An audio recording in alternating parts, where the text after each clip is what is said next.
What is good, everyone? It is your boy Pat Bernard, aka the Gobbler, with my right hand man, as always. When it comes talking soccer, there gets no better than my man Austin Howes. What's up, Austin? What's going on, buddy? How you doing, my dude? Well, listen,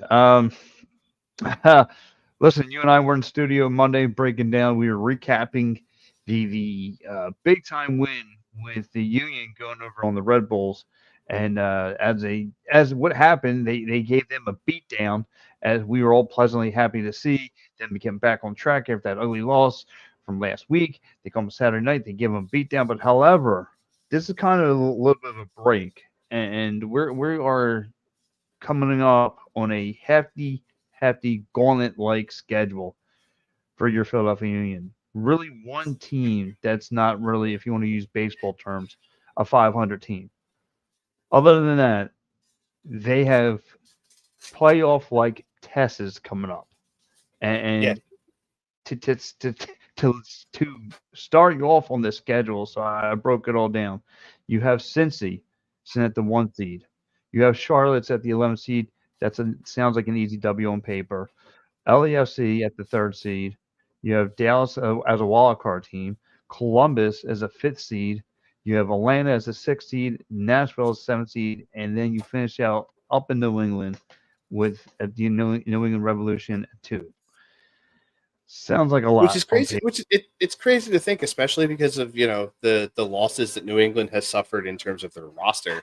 Um, Mhm. to still be holding that 2 spot when we thought it was going to be Nashville that was going to be staying up there and New England that was going to fall. We were talking about that with Jose a couple weeks ago, but instead it's Nashville that's been kind of really made predominantly because of the fact that they've had to play Miami, I think, and Yes. only pulling the 1 point there, so they weren't able to gain a lot of ground. But Philadelphia is doing exactly Cincinnati, New England. Those guys are doing exactly what they were expecting to do coming out of the Leagues Cup break, and they held pretty strong going into this quick little international break that we're about to have for the next 2 weeks. So I mean, there's a lot of good play happening right now in the top half of the Eastern Conference, and like you said, dude, the Union definitely have a very tough schedule coming out of this break. No, absolutely not. Well, I do like this comment, but also weird. Juan Jones, Dennis Warner, Wynn checked in. Don't drink anything you can not confirm. All right. I I don't know mean, what that yeah, is. sure, Don't drink anything you can't confirm. All right. Well, listen. All right. Enjoy your night. But yeah, I look at this schedule and like you said, Cincy caught me by surprise how good they are. I thought I would see a little bit better a year out of Charlotte, LAFC. Uh, Tough to deal with. Dallas in the wild card. I thought Dallas would be a little bit of a better team as well. Columbus, right in the middle of things. Atlanta, um, right where I thought they would be, right in the middle. Nashville, like you said, starting at the 2 seed and one up, trickling down a little bit. Um, and then you have New absolutely England. reeling right That, now, Nashville. yeah. Oh, look what chimes in. Oh, look at this. Our man Jose. Hi guys. Uh, New New England's England is floating, imploding. Bruce floating. Arena gone. Mm, wow, top goalie gone. Well, that's good news for the end. Oh man, hold on one sec. I'll be right there. Yeah, man, do your thing. But yeah, Jose's 100% right. New England is actually is even though they're What do you still say? holding the 2 spot right now, they're definitely in a weird space with what they have going on. Rumors that their head coach is going to be going soon, their top goalie leaving, losing Matt Turner in the offseason to go play in England.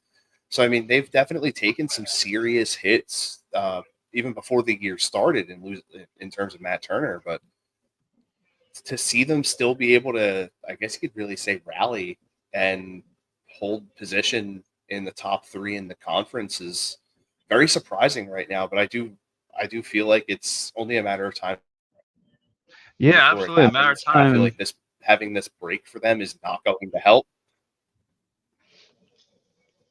Yeah, it's a matter of time. And to me, Austin, so when you look at this upcoming schedule, is this playoff time now for the Union? And I think it is. And like I said, this is a lot of tests that's going to be thrown right out in front of them.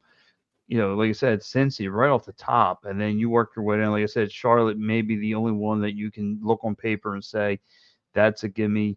But after that display you had up in Toronto, nothing to this team is a gimme. So the Union are going to have to, right now, like I said, it's a gauntlet. You could honestly go from that fourth seed to fall out playoff contention, and the Union cannot afford that right now. My man Daniel, what's up, Daniel? He said, "What's up? What's up?"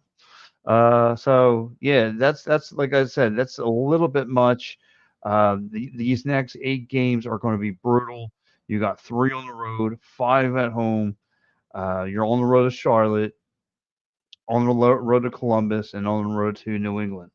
Yeah, and I So mean, I feel like that's exactly where it's going to be a bit of an advantage for Philadelphia is having their matches at home. Having 5 yes, of their last 8 at home. I feel like having that capability of being one of the better teams at home over the past few years in this league gives you some more promise for what the team can produce in terms of points and where they could potentially finish in terms of standing if everything breaks the way you hope it will. Granted, the the level of competition that you have in Cincinnati, LA, Columbus, like a lot of these teams that could potentially be playoff matchups for you, either if you don't play well or if you do play well. So I mean, there's a lot of variables coming into it, and you feel like, hopefully you hold some sort of an advantage with the amount of home matches that you have left. yeah, absolutely, and you got to take care of all these advantages. Um, like I said, it's going to be a tough scheduling from here on out. Like I said, 8 of the top, like I said, 7 out of 8 teams are tough. You're going to have to, especially you're playing a lot of Eastern teams too. So your last Western team you're going to play is Dallas, but they last year they played the Union tough. But like I said, that was last year, a whole new team, whole new look. But like I said, I'm curious to know whether this team's going to wind up. Do you believe that they're going to wind up maybe the same spot? Maybe they reach a little higher in the standings. Do you feel like they could fall out, corner with what lies ahead of them?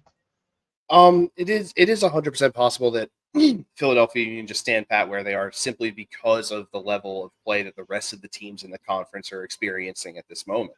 But there is Right. also the possibility that, like Jose was saying, New England's imploding right now. It's very possible that they all of a sudden plummet because they can't win a game to save their lives, and everyone jumps up a couple of spots like that. That 2, 3 from 2 and beyond can essentially change at the drop of a hat because it took us winning one match to go from what, fifth to third. Right, right. In blink of an eye, you could go from 2 to 5, and even when we win in the beginning of the season, when this team was struggling, they found a way, within striking distance, they were right back in playoff contention. So Yeah, right there is one of the top teams in the East. I mean, matter of fact, they climbed up as high as number 2. So, um, yeah, we're gonna have to see what this team can do moving forward. Like I said, just a plenty of just heavyweights that that the Union have to line up. So to me, that right now, this is the playoffs. And believe it or not, when you talk about playoffs for the MLS, like I don't know if you've seen it, but the MLS playoffs to me are not going to start till a little later. They're not going to start till like the 25th, and I think it's not going to end until like the first week of December, December 9th, if I'm correct. So yeah, that's what it's yeah, looking to be, is like a mid late October start for MLS Cup playoffs, potentially ending by yeah, and I believe that's absolute latest first week of December, maybe last week of November if they can get the scheduling right.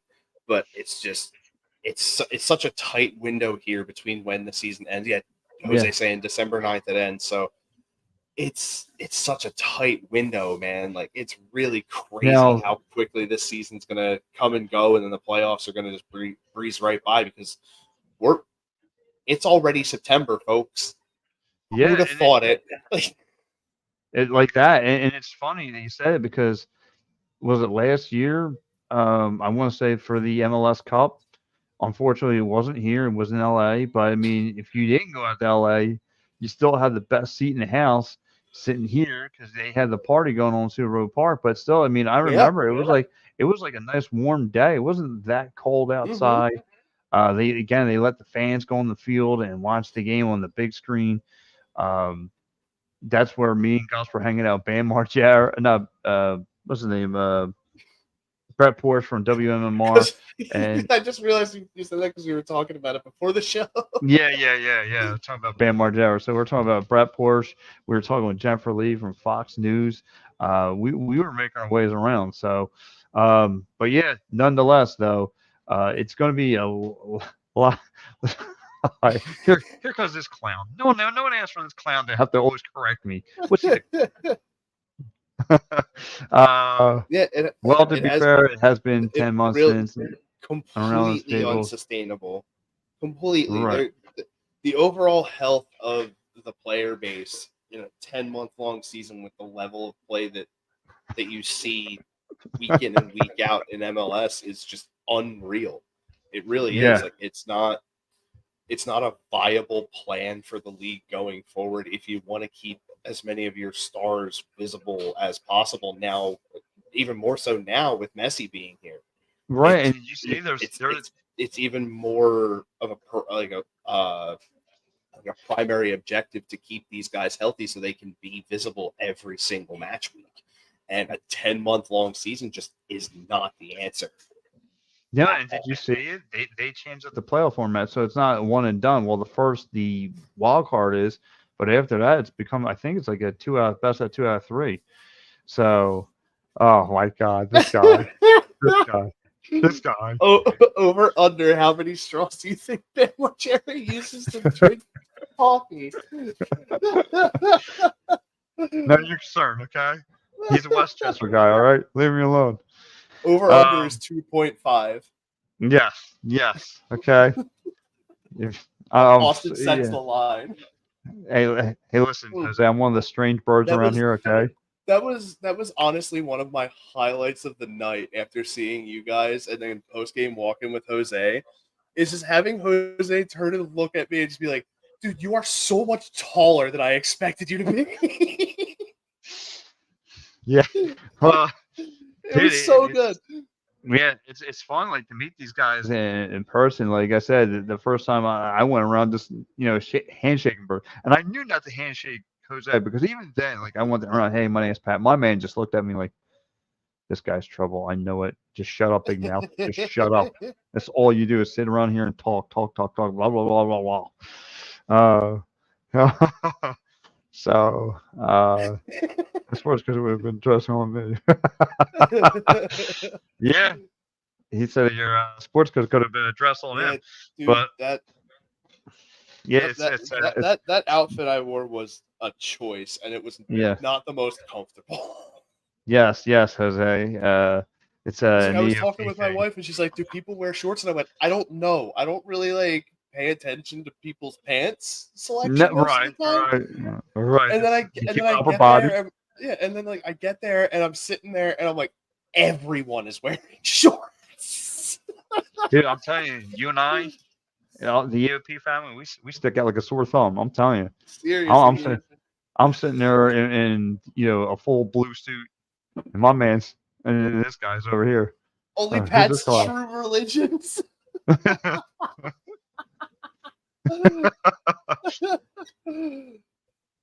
Oh man. Oh my gosh. Oh, So, but anyway, trying to get back things on hand here. So, like I said, 7 to 8 teams that you'll be facing, playoff contention. Like I said, big test for the Union. really big. So the gauntlet's coming up, and I want to know what kind of team, what brand of Union soccer are we going to get? I mean, are we going to get are we going to get the Gazdag? Are we going to get the Julian Carranzas? Are we going to get those top tier players that we want to see? Because maybe who else can step up in this role? I mean, Ua has kind of stepped up a little bit. I know Gus doesn't want to hear. I know it's like a scratch going It's across the taboo. chalkboard. Yeah. But I'm telling you what I saw the other day, on Saturday, just from a down low personal experience, I saw, but Doyle does try. I mean, he is, like you said, he's an older player, but he's trying. He's trying to A be lot, the a lot of the work that he puts in that's very decent nowadays is off the ball work. right. He really Because the tries to fact play that captain out there. he's really good with his positioning at his Hmm. age, which is what gives him a bit of a mental advantage. I feel on a lot of players in the league, and Right. you had the best possible angle. Like even guys like Glesson, is just their height, like not even their height if you really think about it, because the fact that the goal that Glesson scored was off of some bounces that just wound up at his feet. Right. You Right. And you can never you can't like really designate who is going to be the person to target in the box with Philadelphia, because everyone's a threat. And going forward, the only, I feel like, in my opinion, the only Philadelphia Union that we should see the rest of the way is the Philadelphia Union team that we saw against New York, that we've seen in a few different solid matches this year. We don't want to see that Philadelphia Union team that played under Miami in the Leagues Cup, that played Toronto FC 2 weeks ago. Like we, the only way that we're going to come out of this in a very solid, very positive end result is if we play our best possible game that we know we're capable of playing and play it consistently every single week from here on out. It's going to have to be extremely precise play, and the second that you falter is the second that you fall. And right. at this point in the season, there's no mistakes that can be made. Absolutely none. No, so EMS is checking into the program. He goes, I have taken a babysitter in one. I took a babysitter in 100 in the 140 section. I take having a Again, babysitter in it's 140 again. It's the same it's result. the same result. Hey, listen, do it. Dude, Take your babysitter. Take your babysitter. the stadium was really bumping during that match on Sunday, man. It was. Dude, it was nice. I mean, granted, the home opener is just a totally different vibe. Like the fans show up and show out every single season opener, every single home opener for a now team here in the city. But now for right. for some reason, that just the level of energy from that crowd at Subaru Park throughout the entire game, something about it was different from even. I mean, granted, the rest of them I've seen on through Apple TV, but even the Kansas City game, like even the Columbus game, like the crowd didn't hit as hard when goals were scored. You know what I mean? Right. Yeah. Like And there was something about just the way this crowd would explode heavier when we were scoring in this match. It could have been because the fact that it's Philly, New York. It could have been because of the fact that it's late season and we're still in a race for a higher position in the conference table. Who knows? But whatever it was, it was just something different about how that crowd was reacting on Sunday night. That's what I take out of it. One, it's Philly, New York. Two, it's prime time. It's Sunday night. People are just getting back in from their Labor Day vacation, getting ready for just to chill at home. And what better way to hang out with your people and just chilling down there? And again, anytime the Philadelphia team's in that kind of prime time, Philly, New York, it's almost a guarantee you have to go down for that. No matter what the sport is, you're going to be locked into it. So there's no better rival, Broad Street versus Broadway.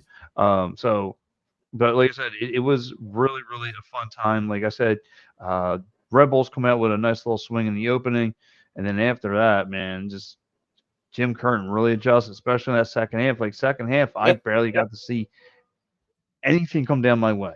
I didn't see hardly any goals till like late in the garbage time. Other than that, it was a one-sided affair. Yeah, it really was. And Eric, you're saying the after Omir Fernandez scored his goal, him taunting the River End didn't help. And yeah, dude, that is not the thing that you do here, because the last person that I saw did it for Columbus when they scored in the opener, and then we dropped 4 on him. Yeah, and then we dropped 4 on him. He got welcome to the woodshed fast. So again, it's not smart. Because of him, the whole rest of his team got absolutely humiliated, and I hope they told him so after the match. Yeah, that was probably a locker room talk. I would love to have been a fly on the wall. I would love to have been like, you idiot. Like, you don't talk them. Don't talk the fans. Worry about your game. You're sitting there. You're worried about you're worried about the fans and stuff like that. Worry about your game. And then what happened? The Union come out and just was unloading some hell. I mean, again, and then one of the beautiful things I liked about this game, it was Glasgow. I mean, Jim, again, Wagner just Kurt Wagner just playing the quarterback, just directing guys where to go, setting them up, corner shots, you name it. He was really, really tremendous. Matter of fact, and we're going to lead into this. The guy gets selected for MLS match day. Now, what is that? What is match day? I mean, I guess it's basically like the team of the week. It's player of the week. The one of the like a play, like part of the player of the match, like part of the team of the match day. You mean? Yeah. It's basically like every week they pick the best 11 players from the match week overall. Yeah, so imagine if baseball did it, like they would pick like their best 10. It would be the best pitcher, first, second, third, catcher, 3 outfielders, and designated hitter. Like it's basically that same type of thing. Like it's basically like a consensus of the MLS, objectively the best players from the entire week. Okay, and he was right up there. Well, look, here goes Eric roll fast. He goes, name a worse idea, dressing the Rocky statue or towing the river end. Yes. You know what, Eric? I think there's clowns that already like people from here to go dress the Rocky statue just to get that little publicity. But I think these are athletes who are going down there to taunt the river end. So yeah, it's not a bright idea on their end. So I mean, they always want to pay the piper. I mean, the record for doing both is bad for the team that it happens for. It's undefeated. The taunty or the dressy have never won. So no, the correct answer here is yes. Yes. Yeah. So real fast, guys, we're going to continue the conversation, but real fast, we're going to get into one of these great ads here. Stay tuned because we are going to talk about Kurt Wagner just being an elite player, and Austin here obviously Austin here is a Union beat reporter. He also caught up with Wagner behind the locker room, if you guys didn't see it, behind the stage, and had an interview with the guy, and he has some interesting comments. So we're going to get into that and more, but real fast, let's get into one of the great sponsors here at Edge of Philly Sports. All right, guys, if you're a Philly sports fan and you want to travel with your favorite team, then travel with the best. Go to phillysportstrips.com. They have self-travel packages and full travel packages available with round-trip flights from the Philadelphia airport. Packages include direct flights, 4-night stays, all-inclusive tailgate parties, lower-level group tickets. Whatever you want, you got it with phillysportstrips.com. If you want to travel to an upcoming Phillies game, make sure you check out Philly Sports Trips. And do not forget, Philly Sports Trips has all the away trips for the Eagles' upcoming 2023 season. Jump on it now because you do not want to lose out on all these great opportunities. Go to phillysportstrips.com. And listen, guys, Philly Sports Trips doesn't do just Flyers, Sixers, Phillies, and Eagles. You guys are Union fans. The October 20th trip, they are going up to New England. So my guy Vinny, who runs the whole thing of Philly Sports Trips, he is a big time Union fan. So go let him know Edge of Philly Sports sent you, and go on that trip with all of us at EOP fans. So it's when I hear those trips are not like if you are a diehard fan and you want to go try it out, I highly recommend it. They got food. They got, DJs. They got the whole shebang. So I highly recommend getting on that trip, Union fans. But anyway, let's get back into talking about Mr. Wagner here. Like I said, had himself a night, had 3 assists, should have had 4. But, again, he played a real, really solid game. Problem is now he had an interview with you, Austin, and he said that listen, it looks like, I want to get paid. And this looks like this is going to be my last go around here in Philadelphia. I would hope that the Philadelphia Union or front office have listened, start digging into their pockets a little bit, and start paying this man. It was actually Jose who had asked the question. Oh, so it was Jose. Yeah, seems like, I mean, Kai Wagner himself said that it was not his decision. So I think it's still a very strong possibility that even though, he won't get the contract that he wants right away, I feel like because there's going to be new financing rules coming through MLS for next season. So it's very possible that, Philadelphia just waits until that hits and then gives him the money that he deserves, because he is, in my opinion, the best wing back in the league, and he should be paid as such. I mean, Glesnes and Elliott will end up getting their bank too. Blake will definitely get a bag before he ends up hanging it up. And if he keeps playing the way he's playing, Daniel Gosling will get a better contract. Like all these guys are going to eventually see a better payday. It's just, unfortunately, what's happening right now is there's a strong possibility that because he's not going to be under contract by Philadelphia when the season ends, he could end up getting swiped up anywhere on a free transfer. So if he goes like somewhere, over in England or Germany or even another team in MLS, like he could potentially be signed by someone else. But there's always the possibility that he, is like, hell, I still want to stay in. Like he could definitely be like, I still want to play in Philadelphia, and they could do that for him. It's just a matter of, when that time comes, what the rules will come out to be. And, the MLS is not really a huge money league. So it's really hard to essentially say that these players are making a ton of money. I mean, sure, they're making a good amount of money, but comparatively to other leagues, like in the MLB, a base salary that a player can get is around the same amount that most MLS players are making. Like Kai Wagner, I believe, if I remember the numbers correctly, Jose, if you're still watching, I think you had said he's making, I think it's $650, and then with incentives, it's $710,000, where the MLB league minimum is $750,000. So, like, in terms of pay, the MLS is not one of the bigger leagues. But these new rules that are going to come into effect could help make that happen. And yeah, I 100% agree, Eric. I will probably never forgive Philadelphia if they let Kai Wagner walk. He's too vital to this team's success to let him leave, because without him, who do you put in that position? Anyone that you put in that position is a downgrade from what Kai Wagner is. And you think now with bringing in Messier is a huge plug to the MLS, right? It's going to, the endorsements, all that other stuff is going to come into MLS. And again, like Gus has mentioned previously on our show, you need him. You're gonna have to start paying people if you're gonna, you want to be a viable contender. Exactly. This is the first true.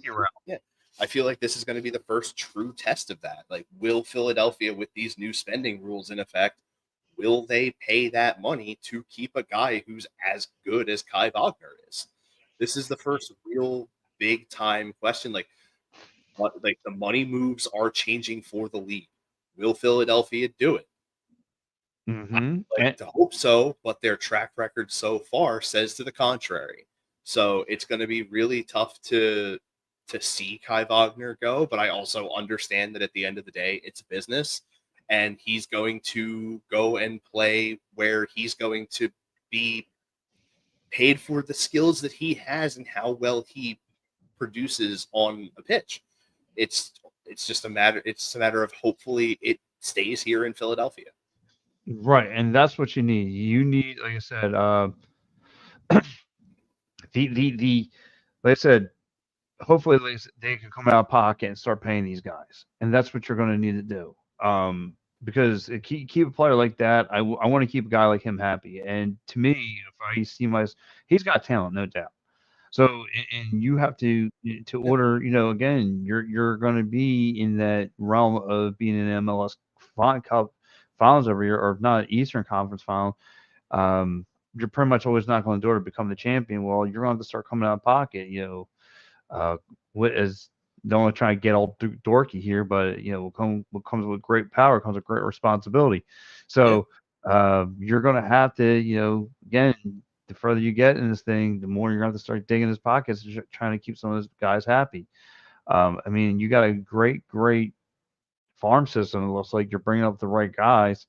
However, again, you need to start getting some of the, start taking care of your guys, or else, like you said, if you don't do it, they're going to make another club happy. So, and like I said, Inter Miami right now is if not this year, if they don't make it this year, next year they'll be the place to be.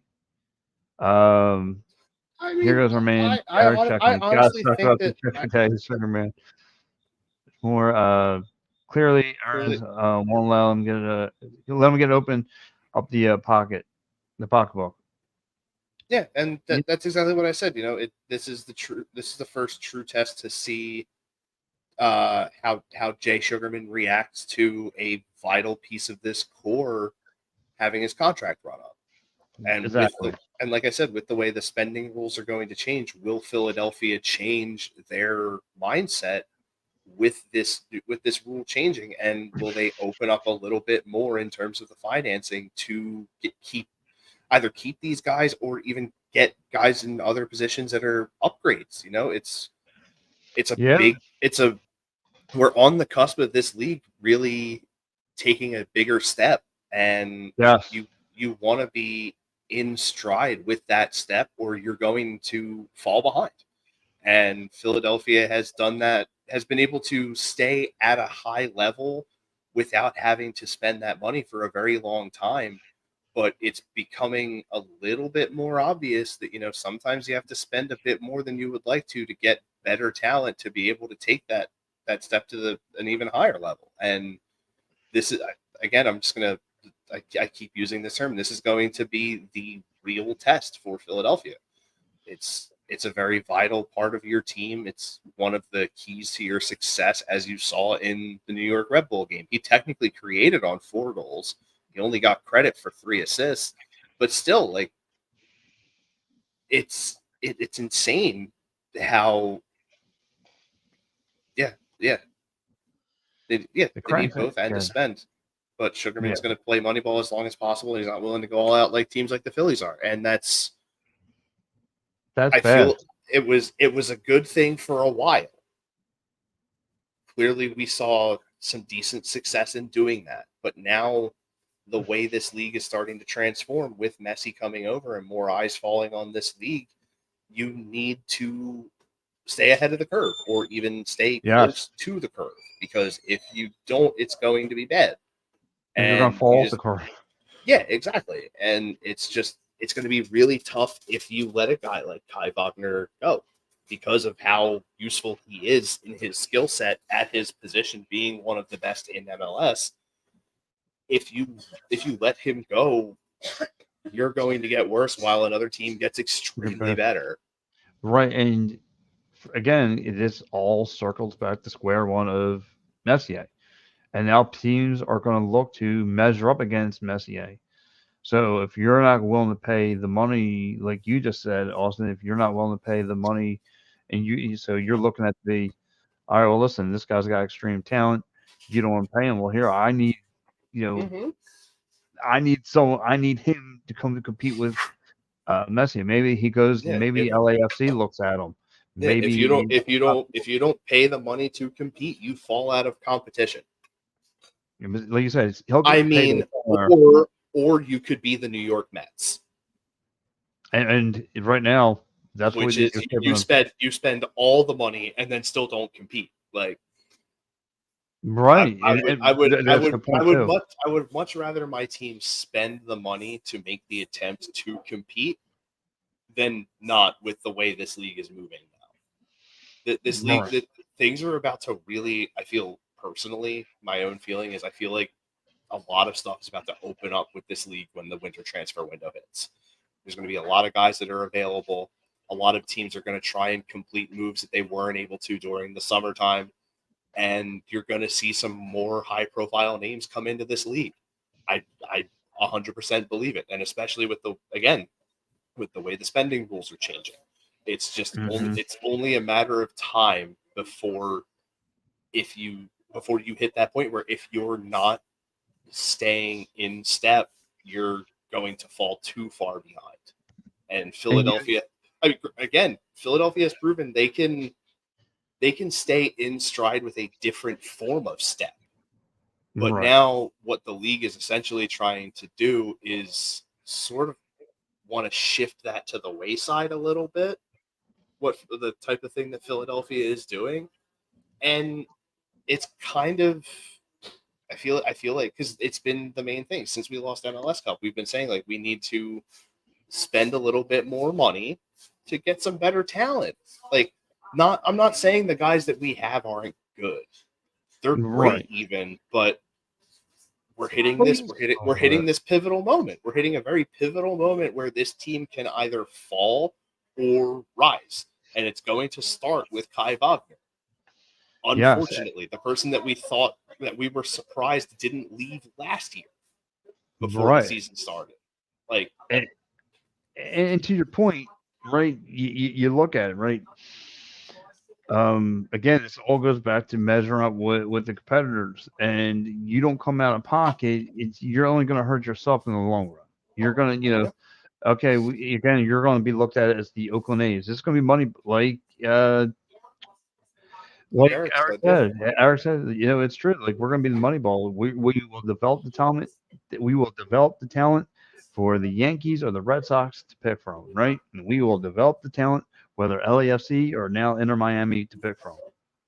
That's you're going to be the last of the kitty litter. Like, no, you got great homegrown talent as now. I mean, and now, like I said, with this schedule coming out, it's going to be a little bit tougher. And this is where you're going to see where your guys are made of. And again, you get that perfect combination of like teams that have grown players in house in like Cincinnati with guys like Brandon Vasquez, and then teams that have just spent money in like LAFC, and Nashville spent a bit of money to get Hani Mukhtar and to retain guys like Dax McCarty and Walker Zimmerman.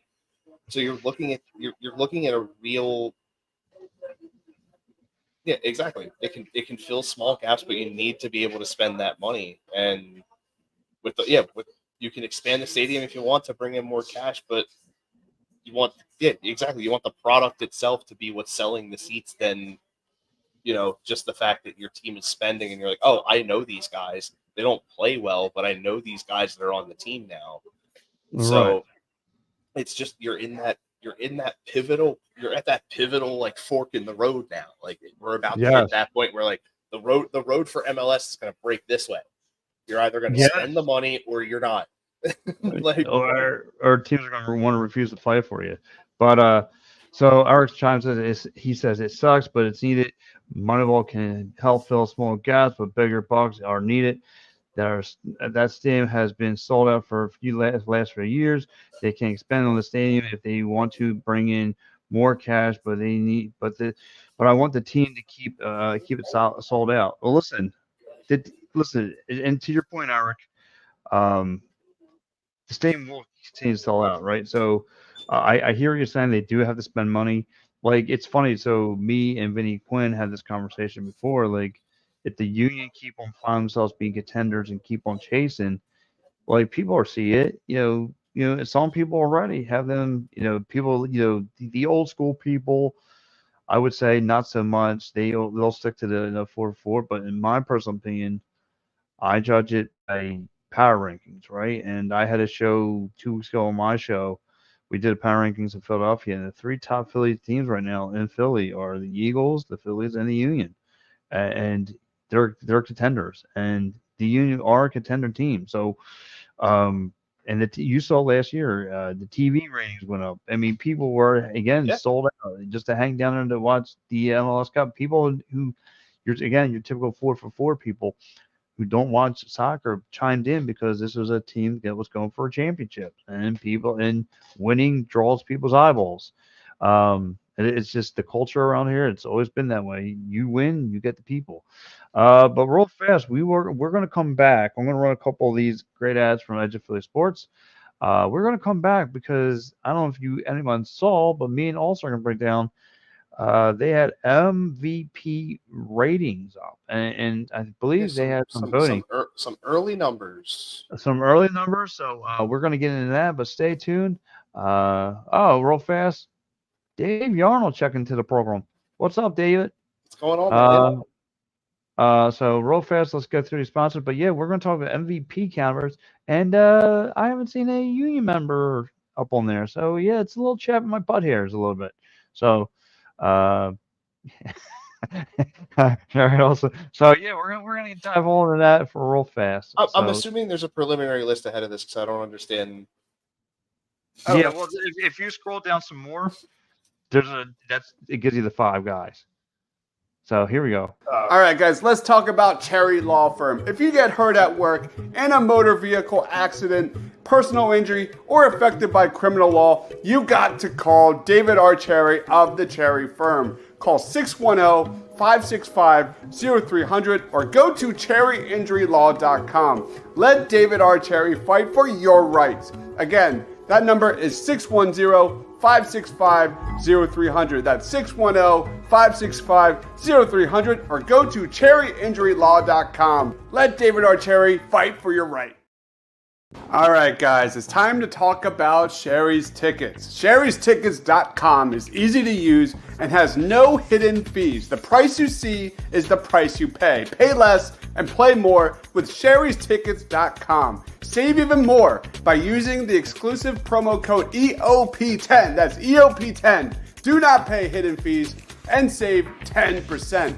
Why use any other ticket reseller and get those hard-to-come-by tickets to the big game? If you need a more personal touch, give them a call at 610-494-5050. That's 610-494-5050. Sherry'sTickets.com also has great theater and concert tickets that are hard to get your hands on. Remember, do not overpay and save with the best at Sherry'sTickets.com. Save 10% using the promo code EOP10. That's EOP10. You'll thank us later. Sherry'sTickets.com.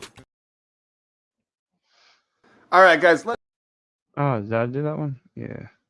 All right, so we did Sherry Tickets. We did this one and one more. All right, guys, when you're staying local and you want to watch a great game or just hang out with some great people, make sure to go to Dolan's Bar at 24 East Sellers Avenue at Ridley Park. Right off of I-95, south of Philadelphia Airport, Dolan's Bar is the place to be. Great music, great times, memorabilia giveaways, great drinks, and even better food. You never know when a former Philly sports icon walks through the door. You got to go to Dolan's, 24 East Sellers Ave at Ridley Park. Tell PJ that EOP sent you. Go to dolansbar.com or follow them on Twitter, Facebook, Instagram, or even TikTok. We'll see you there for the game. All right, well, there you go. So, we're sitting here getting ready to talk the MVP caliber players or the MLS's current MVP power rankings. So, number 5 out of Houston, Hector Herrera. Yeah, I mean, Houston's been a very solid team so far this year, and he is one of the main reasons why. 3 goals, 13 assists. He's a very vital piece to what Houston has been able to pull together. He leads the league in what's called touch percentage, which is the share of a player's touches compared to their teammates. Thus proving that everything really does run through him, and he is very vital to that team's success. And I feel like 5 is fair for him, definitely. 5 is fair. All right, Austin. We have number 4, Roman out of St. Louis. Roman Berkey? Roman Berkey. Yes. And yeah, I mean, I was looking at the numbers for him. Even before George Petrovic left for Chelsea, who was the goalkeeper in New England that we were talking about earlier, leaving. Berkey has saved the most goals. He saved 7.5 more goals than the average goalkeeper relative to the placement of shots on target he's faced, which is known as post-shot expected goals. He overall has just been he's literally the reason why St. Louis is best in the West right now. He's basically Andre Blake out west, like prime Blake. Like the guy is impenetrable right now. You can't get anything past him, and 100% agree. I mean, I could probably have him at 3, but when you look at who number 3 is, 4 is fair. You know, right? Yeah, 4 is fair because of what you see ahead of him. So let's get a little bit ahead of him. Because here goes a Union pain in the butt right here at number 3, midfielder out of Atlanta, Thiago Almada. Absolutely. Yeah. Like, just he leads the league in every single combination of assist stats possible. If you're only counting primary assists, he's the league leader in goal contributions. If you're only counting primary assists, he's the league leader in assists by 4. If you're counting primary and secondary, he's still the league leader in assists. And if you're just looking at expected assists, he's the league leader there too. And also, if you're looking at non-penalty expected goals plus assists, Almada is also the league leader. Like, he is literally, like, again, you look at the 2 ahead of him. Like, he could easily be number 1. He could easily be number 2. But then you look at 2 and 1, and, like, makes total sense that you have him at 3. Like, I 100% agree with this list so far. So far, you're happy with it. Okay, number 2, Hany Mukhtar for Nashville. This is where I have a bit of a gripe. I feel like Mukhtar has had a better season so far than number 1 on this list. He has the best 3-year stretch in MLS history. He has 53 goals in the last 3 years. His 23 primary assists are the 3rd most behind only Carlos Gil and Luciano Acosta. His expected goals plus expected assist total is 12 more than the next closest player. He truly has been carrying Nashville on his back again this year. He has 14 goals and 8 assists on the season, is second in the league in non-penalty expected goals plus expected assists. And with them adding Sam Surridge to the team, it can only get better if you really think about it with Hany Mukhtar. I personally have him at 1. But really? It's very interchangeable between Mukhtar and number 1 on MLS.com's list. Well, here goes number 1 out of Cincinnati, the midfielder, Luciano Acosta. I'm sorry. Understandable. They have him at 1. He has 13 goals, 11 assists on the year. He has been everything that Cincinnati wanted out of their number 10. And I mean, he's still young too. That's the best part. Mukhtar's a little bit older, but I mean, again, I feel like 1 and 2 are very easily interchangeable between the 2 because of the fact that, they are the key guys when it comes to their team's overall success. Even when you look at some of the honorable mentions on this list, like, there are a couple of guys that you could even plug and play in this top 5 overall, of which I kind of want to just dive into them really quick. Obviously, number one in this list, Lionel Messi. Another person that received votes from MLS.com for a mention was Dennis Bouanga of LAFC. He had a very, very hot stretch about mid-season. Totally understandable, considering everyone else he's been left off. Ryan Gold from Vancouver, Carlos Gil from New England, Cucho Hernandez from Columbus, Drake Callender from Inter Miami, Facundo Torres from Orlando City, Brian White from Vancouver Whitecaps, and Alan Pulido from Sporting Kansas City. Now, one Union member's on here. Surprisingly enough, I mean, we have a couple of guys that are in the top 5 in the league in goals. We have a guy who's in like, I want to say now in the top 10 in assists. Right. So I mean, we have guys that are there. It's just comparatively to the rest of the talent in the league, it's kind of understandable that our guys aren't in that conversation right now. I mean, we had a lot of trouble finding a finish for a while, so it makes sense that not there are no Philadelphia forwards on this list. Blake, having his injuries, having a couple of rough patches, again, understandable why he's not considered on the list. It's usually very tough for defenders to be considered for MVP, so you're probably not going to see Elliott and Glesnes there. You'll more than likely see at least one of them for Defender of the Year. Blake's going to be in the running for Goalkeeper of the Year, of course. Here goes Eric. He goes, not surprised. Players have regressed. They are not well-known stars.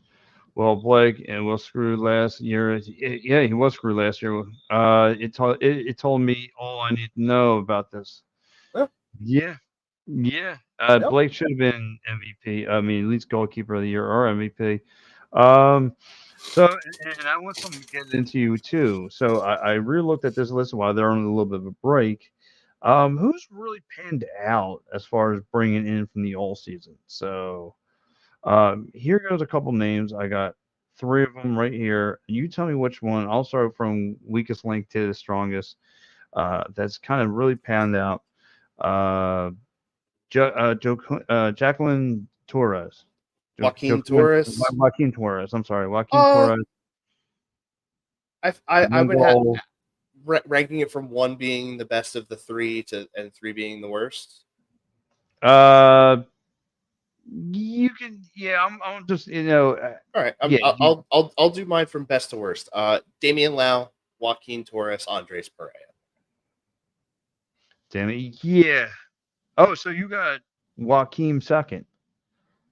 Well, yeah, because Joaquin Torres and Damian Lowe are still on the team where Andres Perea is not. So yeah, you got to kind of line out. You got to line out. You got to line out to New York the rest of the year. But okay, so how are you feeling about those two? I mean, Damian Lowe, he's definitely been he's impressed for sure.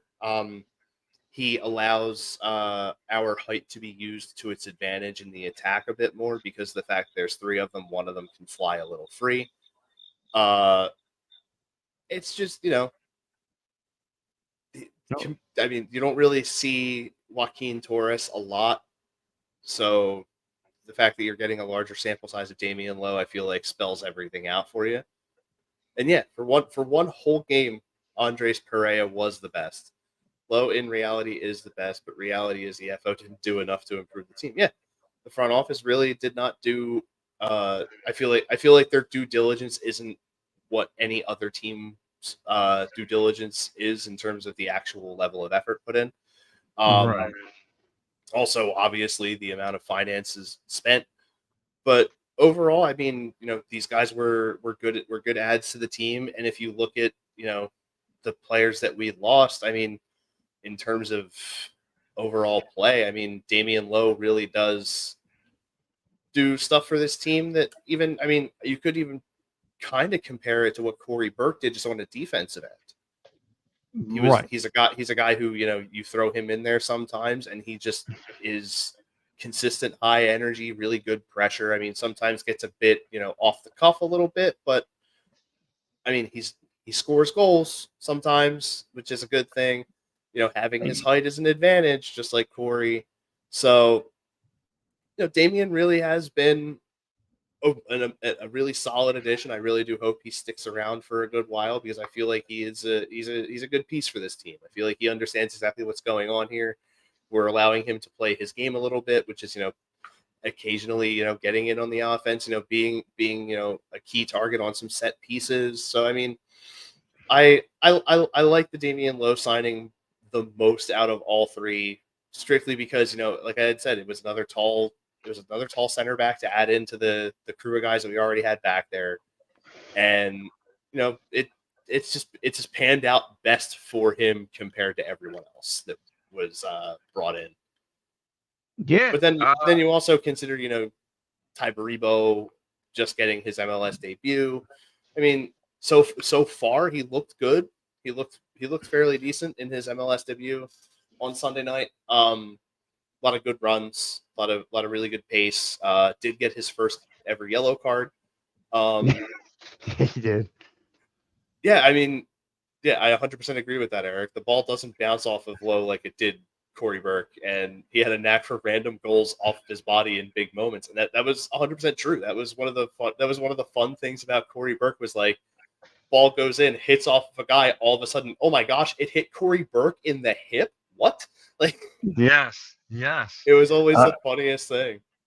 Yeah. So when I look at this list, like Hakeem Tavares got on the scoreboard early in the season for the Union, and then after that, He also pulled that nice bit of razzle dazzle in the season and home opener against Columbus. Right. So, I mean, I feel like every single guy that we added in terms of those three has had their one highlight moment for the season, but the downside is Andres Perea and Joaquin Torres, in my opinion, just have that, where Damian Lowe's body of work has been able to be used more because of the fact that I feel like he's more viable compared to the others. Well, that's what I was going to say. Damian Lowe, again, we saw Sunday night, he used his head like a battering ram. And then, again, he was all over the place as far as his defensive play. And when you look at Joaquin Torres, like I said, ever since the home opener, he's really got a real small role on this team now. So he's coming off the bench late. Yeah, because that's I feel like that's mainly I feel because of the fact that guys like obviously Jack McGlynn's still pushing to get a consistent starting spot on this 11, and you just look at that log jam at midfield. You have your starting four midfielders, which is most of the time Gazdag, McGlynn, Bedoya, Martinez, and then behind them are Leon Flock. Now with Jesus Bueno starting to thrive, like you have these guys who are starting to. Eric, can you say low? Go. Low. Go, please. Please, my go. Man. Please go in 2 minutes. Yes, my man is tired. Sounds like he's tired after that statement. But yeah, when I look at this team, though, when I look at overall, and you bring up about Flock, right? So another big key piece of this team. Again, going back to square one of our conversation, you look at that. You look at that gauntlet of a schedule, and you're going to need him. And I feel like, is he going to be back for any of this? What's the deal? I mean, do you need him? Because you get, when this break ends, you get Bueno and Martinez back, which means you don't have to start Bedoya. McGlynn can start. Bedoya can go back to the bench. Yeah. Your fourth midfielder is your attacking mid in Daniel Gazdag. Right. And then you have your four defenders, which two of them are your center backs. Kai Wagner is one of your wings. And then Carranza Ua up front. Yeah, I mean, it is what it is. Like that's just how they are, man. I mean, aside from the solid play, Jesus Bueno can be a bit of a firecracker, which I'm totally fine with.